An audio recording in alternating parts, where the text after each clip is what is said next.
That was the easy part. Congratulations, step one.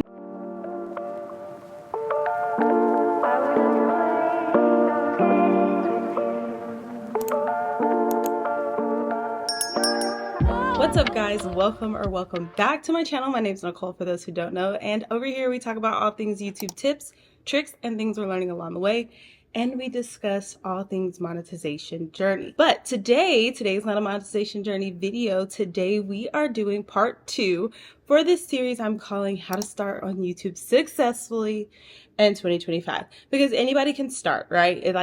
Starting, pressing record, uploading the video, that's not the hard part. But starting, staying consistent with it, actually seeing growth, and doing it in a way that does not suck out all the life out of you and take all of your free time, that's a little bit harder, right? And so I'm sharing what I wish I had, the steps, the outline, the guide that I wish I had when I started my first channel and my second channel. So if you don't know, I have 2 channels here on YouTube. I have my Natural Niche TV channel, and that channel, I have had that channel for quite some time, and I've been trying to grow it. And then I have this channel that you're watching right now, which is Nichole Yvonne, and this is my newer channel. It is less than a year old, and even with doing YouTube before and starting over again with a new channel, I've learned so many things. And so I'm sharing all the things I wish I had.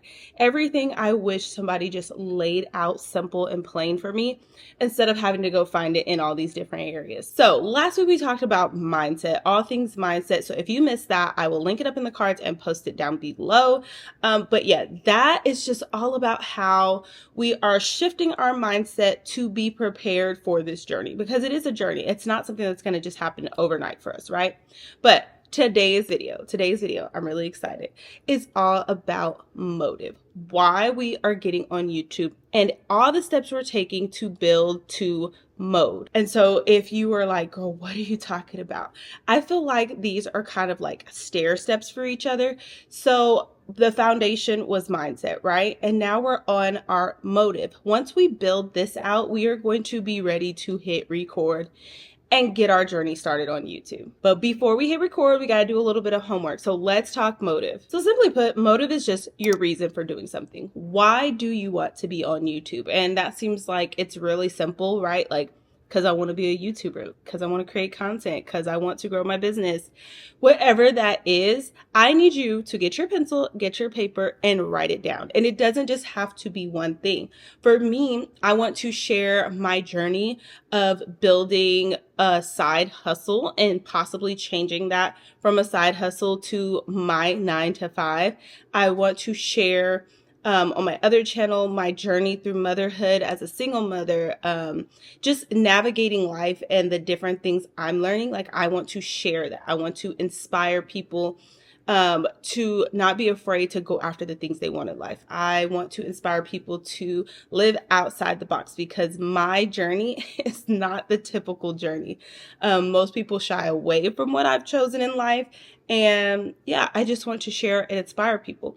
I also want to make money. Like, it's not just one thing. So write down your why and be honest with yourself. Be honest with yourself. If you just want to make money, write that down. But please know it's going to be a while before you do that. But as long as you have that right mindset and you know going into this that you're not going to make money overnight, you're good. Write that down. That was the easy part. Congratulations, step 1. Now that we have our why, everything else we talk about today is going to stem from that. Next, we're going to build our pillars. So a lot of people get on this platform and they try to find their niche. And honestly, when I was first starting years and years ago, all of the YouTube gurus were saying, find your niche, find your niche, find your niche. And in essence, it does help you grow your channel. But what I've seen over the years with all of the YouTubers that I like to watch is they got boxed into a very, very specific niche.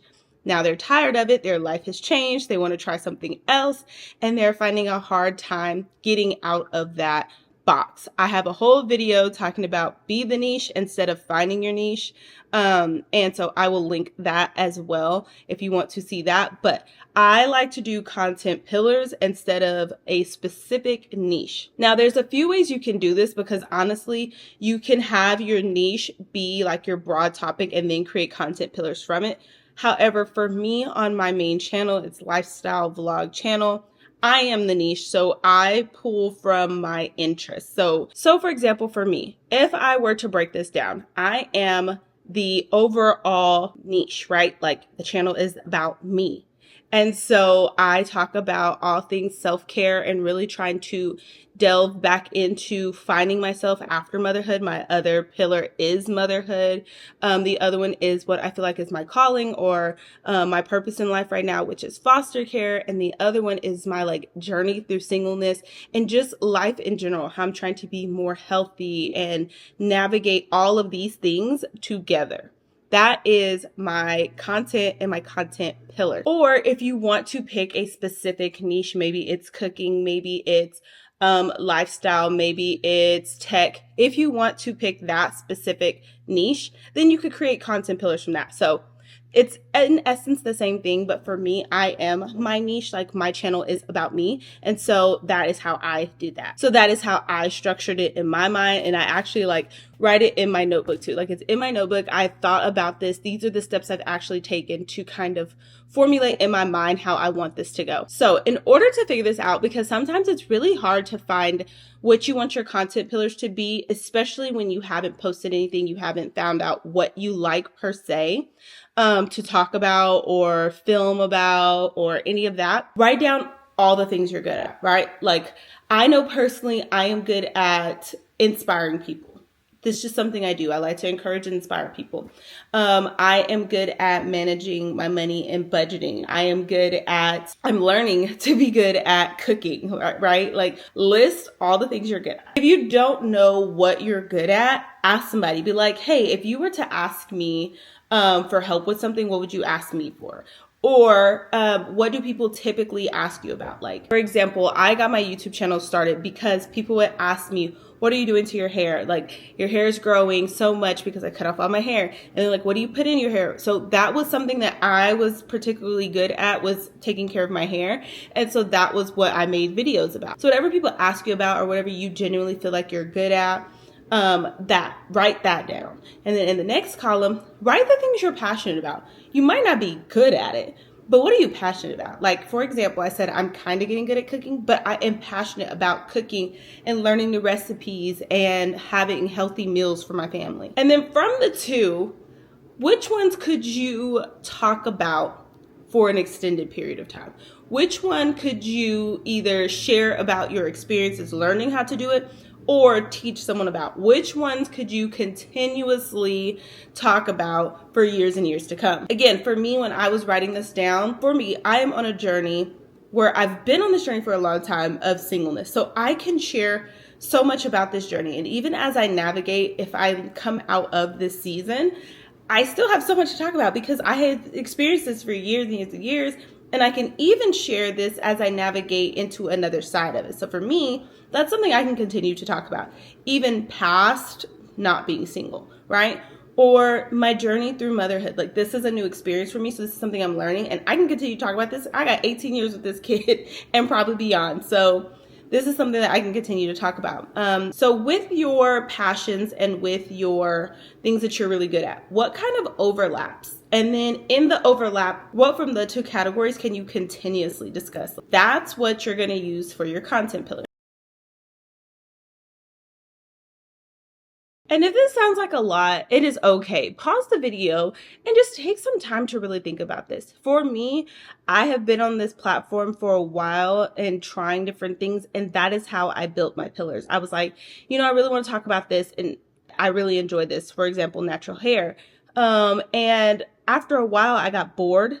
I didn't feel like I could share anything else. And then I went through this phase where I was struggling and my hair was falling out and I didn't want to talk about it. So that is how I built that pillar. It's not just my natural hair. It is self-care, learning how to navigate the highs and lows of like my skin and my health. And so it became a broader pillar than just natural hair. So take some time and think about it and really hone in on what you want those pillars to be. And this is going to help you create content consistently because you're always going to be pulling from these pillars. All right, so now that we have our why, we have our content pillars, we need to do a little bit of research. And I know when people hear this word, they're like, girl, research. But remember, we're really trying to start this successfully. We don't want to keep failing and having to restart and this not working out in the way we want. So we're going to have to do a little bit of research. So we're going to research our pillars, right? We're going to get online.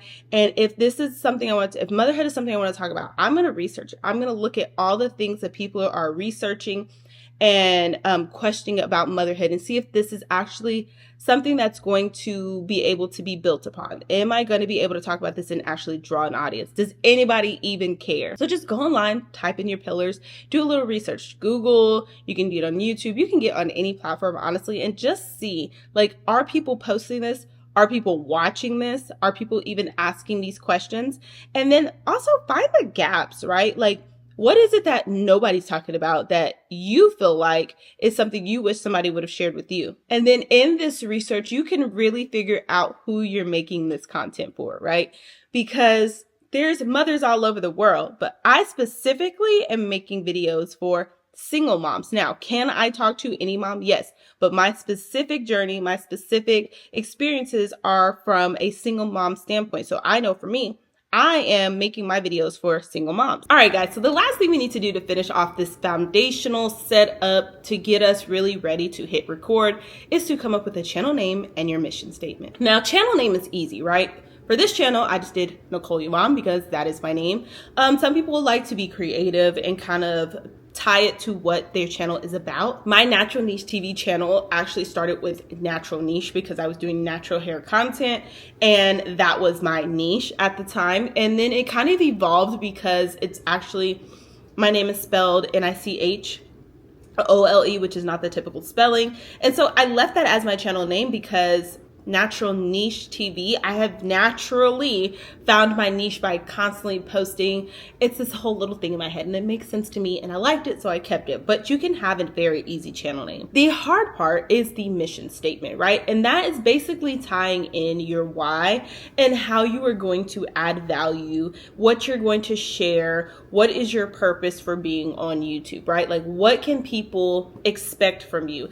And we're going to use this later when we go and set up our channel. So be very specific and very clear. And this is probably one, just like content pillars, you're probably gonna have to stop the video, take some time and really think about this. So congratulations, you made it to the end of the video and the end of the second step. We've talked about our motive. We've talked about our mindset. We are ready to hit record and get into mode. Really take some time and think about these things, because if you start and you don't know your direction, it's going to be really hard for you to maintain this. So yeah, that is all for this video. Again, if you have not seen the first video, I will link that for you. If you are curious just about my journey and the experiences I've been having here on YouTube, I will also link that playlist down below and at the cards at the end of this video. And I'll see you in the next video when we talk about mode, our strategy, how we are actually going to set up our YouTube channels for success from top to bottom, from basically even starting the channel all the way to recording your videos. So I will see you all in the next video. Bye, guys.